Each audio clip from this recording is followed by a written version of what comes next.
that you shouldn't have a democracy. I'm not saying that that's for the sake of argument.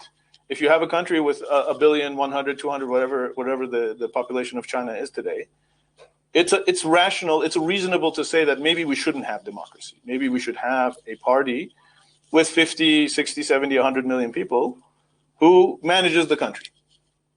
Okay? Now, up until recently, Xi Jinping being the new leader, up until recently, the way it worked in China was that every 10 years, the leadership would change and they would officially, in a ceremony, and it was called so, it was officially declared as such, they would hand over the leadership of the Communist Party to the next generation. So every 10 years, and they were called the fourth, the fifth generation of the revolution. So this is the way the Chinese solved it, is they officially acknowledged every 10 years that we have to have leaders from the next generation. I'm simply pointing out that Iran at some point, and I think it's kind of doing it now. I'm talking about Iran in terms of the elites in Iran are now understanding that it's time to change the generations. The first person who actually started this whole thing was Ayatollah Khamenei himself, when he raised this issue and began to do it in his own places that he was able to do that. And again, like I said, we have to remember Iranians are very pragmatic people. Yes, they're revolutionary, but they're also very pragmatic. So it is the goal is to have the young people be the younger generation being the main driving force, while maintaining the benefits of those who have 40, 50, 60 years of experience, and which is a great thing. One thing just came to my mind. One of the issues when the American military, whenever the American military starts telling the American politicians that America shouldn't attack Iran, remember that the main opponent of American military action in Iran is the Pentagon. Remember that. The politicians might want it. The generals and the admirals don't want it. So we have to remember that it is the Pentagon, which is the main place in the US, which always warns against an attack on Iran. And one of their arguments, which is an excellent argument, one of the arguments of the American military is that there is no country in the world with such experienced military leadership as Iran. They literally say that there is no country in the world. They might say we are an exception, but okay, fine. They have to say that. But we understand what they're saying. They're saying that the military leadership in Iran is a military leadership who have combat experience since they are 16, 17, 18, and they have been, leaders of the military for 30, 40 years. So that obviously is going to make a huge difference in a war. I remember when General Petraeus was, brought in as the commander of Iraq, and, he was brought in with all that fanfare, and he had, the medals all the way down. And then we found out that it is his first combat. It's his first combat mission. That all those medals were, medals that he had gotten in training. Or maybe he'd been in Grenada, Grenada, the little island, Grenada, or in Panama, where they went and got Noriega. So this is an important issue. We have to balance the vigor and the energy of the youth, which is a great thing in Iran, particularly the youth that is the best youth in the world in terms of education and in terms of also just their personal ethics, with the experience that we have. And yes, I would agree with you. I might not like the fact that certain people keep coming to the elections and I keep seeing them in the debates. But that's a minor issue compared to the bigger issue at hand.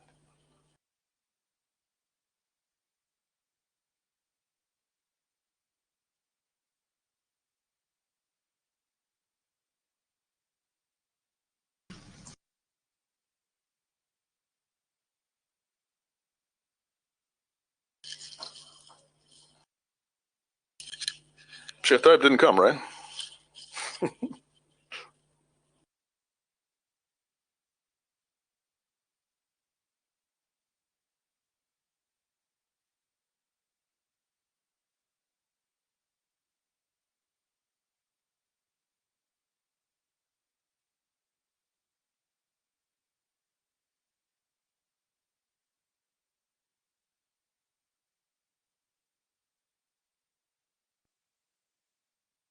Sorry, I was on the phone. We have been going for an hour now, and Sheikh just called me. I was on the phone with him, and he's going to join us. There was some technical problem actually with him. I can take a break. So let me just send this for him. We are going to have the Q&A questions from the dear participants that we have here on the panel. So if there is any questions, please use this public chat here. And we have a couple of questions, of course, right now. One of them was interesting to me about the foreign media or some views. I'm not just saying that it is from the foreigners, but there are some views that discourage people from participating in the elections, and they discourage them from going to the ballot boxes. So how does it help or actually oppose the democracy? Does the turnout mean anything significant for democracy? And if this election, the previous election in the parliament, we had a low turnout compared to the previous elections that we had in Iran, which is usually higher than in many countries, but not, we cannot say it is the highest. I'm not claiming that. But anyway, it is one of the higher than average turnouts in Iran. The last time it was at the beginning of the pandemic, we had one of the lowest turnouts. It is expected to be lower than usual next week. Does it have any significance and importance, the number of the turnout?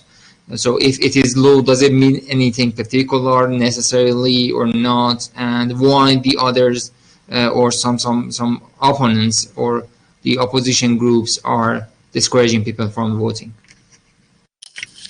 Well, if it's significant in the West, then it's significant here. So is it significant in the West when you have under 30% participation in congressional elections in the U.S.? When people become congressmen, and they become congresspeople for almost their whole lives with less than 25% participation in their again, this is a fundamental question you have to ask yourself. Why is it that in Iran it's an issue, but everywhere else it's not an issue? So obviously this is a politicized issue. For example, Turkey has a law where voting is mandatory. If you don't vote and it is not registered, you are deprived of certain rights and privileges. We could have that in, and then everybody would have to go, and everybody get their little stamp, and it would be like, hey, we got 90%. Right? So people are free to vote or not. I would argue as an Iranian that if you look at the thousands and tens of thousands, and if you include the war, hundreds of thousands of people who have died so that we could have these elections, I'm going to go vote.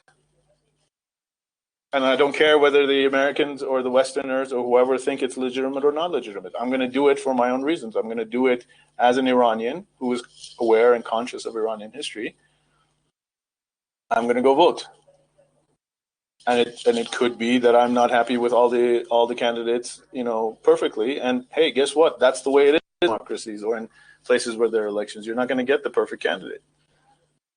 So if it doesn't undermine the legitimacy of the American Congress, if it doesn't undermine the legitimacy of the president, we've had very exceptional turnouts in U.S. presidential elections these last times because of people like Trump and Obama, which were polarizing figures, and of course Hillary, very polarizing.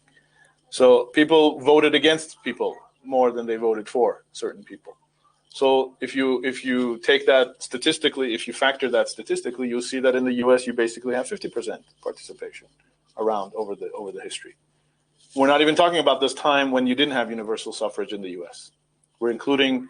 So you had a very long time in U.S. history where there wasn't universal suffrage, where women couldn't vote, where African Americans couldn't vote, where even at the beginning in the beginning of the Republic, where men who didn't have property couldn't vote. So forget about that. Even at the time when there was universal suffrage, you averaged maybe 50, 55% for presidential elections. And, much lower than that for congressional elections.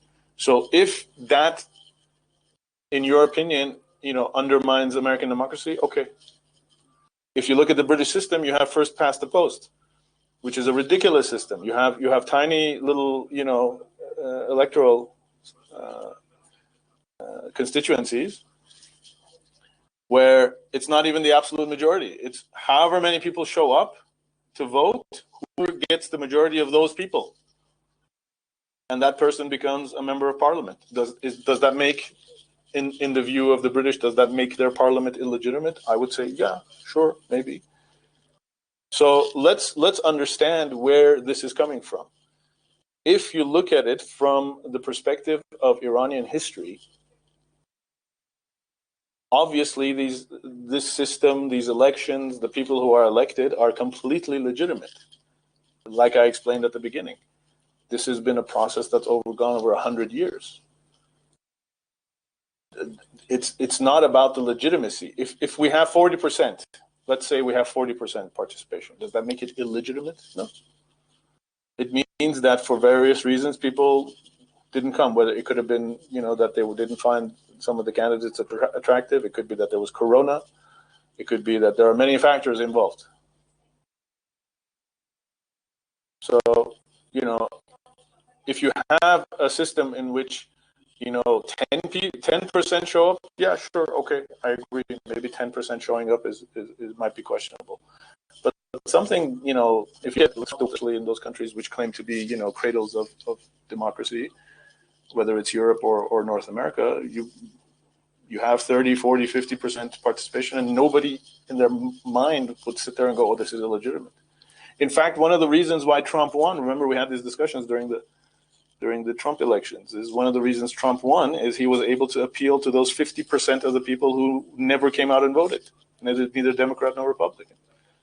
So, these are, I'm saying this as evidence of the fact that you have a very huge chunk of people in the West which claim to be democratic, not voting regularly, and nobody questions their legitimacy. So I would say that this issue is a completely political one, and one based on the fact that they just can't handle the fact that we have a republic that has elections for 42 years and doesn't care what the Americans say. Thank you. Mm-hmm. We have this question here on the panel, the public chat. Many Americans don't realize that there are still Jewish and Christian communities in Iran. That's a good point. We didn't talk about the minorities in Iran. Yes. Can you shed some light on that? What minorities do we have in Iran, and what role they have in the elections? Yes. So first of all, let's be clear that in Iran, after the revolution, we have Christians. I mean, in Iran in general, before and after the revolution, we have Christians of various denominations. We have Jews, and we have Zoroastrians.